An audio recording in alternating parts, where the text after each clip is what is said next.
लोकसभा चुनाव को लेकर लगातार हमारी रिपोर्टिंग जारी है। पहले हमने लगातार आपको कैथल के कई गांवों के लगातार सर्वे दिखाए हैं। आज थानेसर में है, मिर्ज़ापुर गांव है, तो लोगों से बातचीत करके जानेंगे कि क्या कहता है सियासत का पारा। जी प्रधान जी, क्या नाम अपना? सुरेश कुमार। सुरेश जी, लोकसभा इलेक्शन में किसके जीतने की संभावना है? जितना तो यहाँ तो अभय चौटाला है। अभय सिंह चौटाला। बस कारण क्या है अभय सिंह चौटाला का? सबसे बड़ा किसान मुद्दा है। किसान के अंदर उसने इस्तीफा दिया, फिर भी बना। ठीक है। और जो SYL का रोड़ा है सबसे ज्यादा, क्यों नहीं हाई कोर्ट के भी ये काम कर रहे। ठीक है। हरियाणा के लिए पीछे न्याय सैनी बनाया था, आज तक शक्ल तक नहीं दिखाई दी। जिन 10 साल रह लिया उन्होंने नहीं दिखाई दी। ये जमीन से जुड़ा आदमी है, लोकल आदमी अपना है। इस पर लोग रो तो लेवेंगे, इन पर तो रोड योग्य भी नहीं है। ये तो दिल्ली बैठे पावा सारे मिलेंगे नहीं, ये बात है। यहाँ तो एक तरफा माहौल है, कोई दिक्कत नहीं है। तो लोकदल में जो रामपाल माजरा को प्रदेश अध्यक्ष बनाया गया, उसका कुछ फर्क पड़ा है? उठी है? बिल्कुल उठेगी। अच्छा जी। हाँ, तो रामपाल माजरा कैसे नेता लगे आपको? बढ़िया नेता है वो, जमीन से जुड़े आदमी है, लोकल आदमी में बैठ कर बात करने में हर आदमी के सुख दुख में काम आवा, ये सभी काम में करते हैं वो। और ये तो आते ही नहीं कोई भी इनमें से, किसी काम में नहीं आते, किसी ने कुछ नहीं आते। ठीक है बात। यहाँ जो नॉमिनेशन हो रहा था, नॉमिनेशन वाले दिन मैं देख रहा था, बीजेपी का भी प्रोग्राम था और इनका आम आदमी पार्टी वालों का भी था और इनेलो का भी था।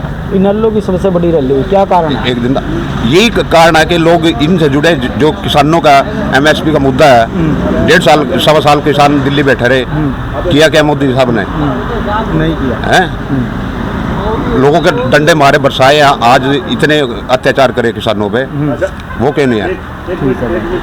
वो देखो ना, एक दे जाइए चौधरी देवीलाल ना पेंशन बंद बुजुर्गों की, वो एक अच्छा काम है कि नहीं हरियाणा के अंदर? आज हरियाणा में सबसे ज्यादा पेंशन है। बिल्कुल। देवीलाल ने बांधने वाला था, देवीलाल ने शुरू करी, और तो नहीं किसी ने करी थी। और किसानों पर सारे टैक्स किसी ने खत्म किए थे, देवीलाल ने। वो सारे काम है, वो मुद्दे आज भी आगे है, सभी लोगों के सामने है ये। चलो बताओ जी, सुनो, एक तो देवीलाल ने पिलसन का शुरू कर दी, एक साइकिल वाला टैक्स का खत्म कराया था। बहुत ठीक करे, हम कम है ट्रैक्टर का टैक्स सारा रोड पर साइकिल चल रहा था, उस वक्त टैक्स था। रेड को नहीं बजा सकता, उस वक्त टैक्स था। देवीलाल ने खत्म कराया। हाँ, देवीलाल ने करा था। अच्छा। गाड़ी बुक ले सकते बाजार में जिम्मेदार, आज सारे खत्म हुआ। तो इनने फिर लागू करे अपने, वही बात, अपना स्वार्थ वोट तक। अच्छा। दूसरे को लागू कौन लागू है? देवीलाल ने 100 रुपये बंद है पेंशन के, बुजुर्गों की सेवा हो जाएगी। फिर एक और बात बताओ, अगर जिंदल खुद बड़ा नेता होता 10 साल चुनाव लड़ लेंदा है तो मानोगे? यानी कि ये मोदी के नाम पे जीतेगा? जो जीतेगा बिल्कुल जीतेगा, वैसे नहीं जीतता। अच्छा। वैसे खड़ा कर दो, पंच नहीं बन सकता गाँव का। कौन? नवीन। अच्छा। जब गाँव में पंच का इलेक्शन करा है ना, तो पंच नहीं बढ़ सकता गाँव में। अच्छा। इतनी माड़ी छवि है इसकी, इस वोट कौन नहीं देगा? अभी तो बीजेपी वाले राजमान गिर गया, इसने क्या कर दिया था? कौन सा? बाबा, ये बाबे वाले उस पर प्रेमिया पर भी लठ बरसा दिए थे। ओहो, जा रहा आदमी गलत आदमी तो गलती है। अच्छा। ओढ़ा अनिप्रीत ने बुलावा था जेल में, अनिप्रीत ने भाई मेरे पास भेजो, उड़ी गई थी गड्डी, हमारे सामने हो गई थी। मतलब 50-60 गड्डी की थी बहन चलो, एक नंबर की सारी काली गड्डी। डंडा तो बस नहीं था, फिर अच्छा काम गुड़ा करे बाप ने, कुछ भी नहीं करा। सारी इस पर कह नहीं सकते, वैसे मुँह जुबानी आपसे कर।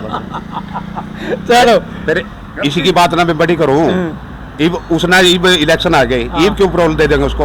आप प्रधान जी बार जेल में काट दें। उनकी वोट लेनी है, अरे उनकी वोट लेनी है, ये तो पॉलिटिक्स है। वोट लेनी उनकी, यही फेक यूँ कर देगा, बाहर लिख दे, यूँ कर देगा, नहीं लिख दे, बाहर लिख दे, फूल खिला दो बस।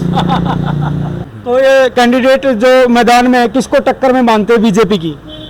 बीजेपी ने तो ये यहाँ से जिंदल खड़े किया है। अच्छा। और टक्कर तो बस झाड़ू वाला के साथ है उसकी, और कुछ। अभय सिंह चौटाला जो आए हैं, वो भी थोड़ा ठीक ही है, माहौल तकरीबन ठीक ही रहेगा तीनों का। जिंदल का गुप्ता से मुकाबला। हाँ जी, हाँ जी। अच्छा। लेकिन एक बात पूछनी थी, जैसे भाई भाजपा ने जिंदल को टिकट तो दे दिया, लेकिन पहले इसको मोदी कोयला चोर क्यों बता रहे थे? चलो तो कहने दे, वो तो हम जिंदल को तो वोट दे नहीं रहे, जिंदल से हमारा कोई वास्ता नहीं है। अच्छा जी। हाँ। कारण क्या है जिंदल से वास्ता? मतलब यहाँ रहे नहीं वो? नहीं, यहाँ पहले कोई काम नहीं करवाया था उसने अपने यहाँ कांग्रेस के टाइम में। 10 साल तो सांसद रहे वो, कुछ काम नहीं हुआ, कुछ काम नहीं करवाया। तो वो तो शालू जिंदल कैथल में कल भाषण दे रही थी, वो कह रही थी कि हमने 10 साल में 10 करोड़ रुपए शगुन बांटे हैं लोगों को। बढ़ने होंगे जीवरा तक तो कोई हुआ काम नहीं होया। कोई काम नहीं हुआ। नहीं तो जिंदल को फिर दोबारा बना देंगे, फिर भी काम होगा कुछ? होगा, उसके पीछे तो लठ है, मोदी खड़े पीछे, सारा काम लेगा। अच्छा जी। हाँ, बाकी दाऊ जी से पूछ लो। चलो ठीक है जी। हाँ जी जी, क्या कहना है? कोई चोर छोटा कोई बड़ा चोर, अच्छा। चोर तो सारे हैं। अच्छा जी। और इसको नवीन को नहीं वोट मिलती। अच्छा जी।